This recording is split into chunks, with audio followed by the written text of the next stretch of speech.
Every season that I use LUMBERLOON Freeze, I tend to finish higher than I do in any other season with any other deck. So in this video, I'm going to be giving you guys 5 of my best LUMBERLOON Freeze tips in Clash Royale. Before we get into the video, I quickly would like to say 300 likes if you guys want a part 2 with 5 more tips, and also please just consider subscribing. I'm not even going to put up the statistic today, you guys know it. I'd really appreciate it. Thank you guys so much, and let's get into the video. My first tip for LUMBERLOON Freeze is to never make the first play.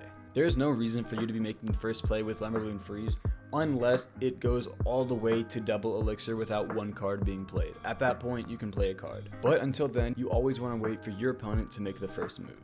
Secondly, there is almost never a good time for you to make a push in single elixir. You almost always want to wait to make your push in double elixir because making a push with this deck costs a lot of elixir and is a big commitment. If you're in single elixir and your push fails, then you have no elixir to recover any counter push. That being said, in single elixir, if you know you have an insane elixir advantage and a big counter push available, then go ahead and make the push, but most of the time that opportunity is not going to come. Tip number 3 is when you know you have a big push going towards their tower in double or triple elixir, you can tornado all of their defensive units to their tower and freeze all of it at once. So nothing will be attacking your troops, and also your Electro Dragon and Bowler can be getting splash and chain damage on all of their troops and their tower at once. Tip number 4 is taking damage in single elixir is okay. Like most of the time in single elixir, they're going to be able to do more damage than you, but that's not really a big deal because this deck in double and triple elixir is unstoppable.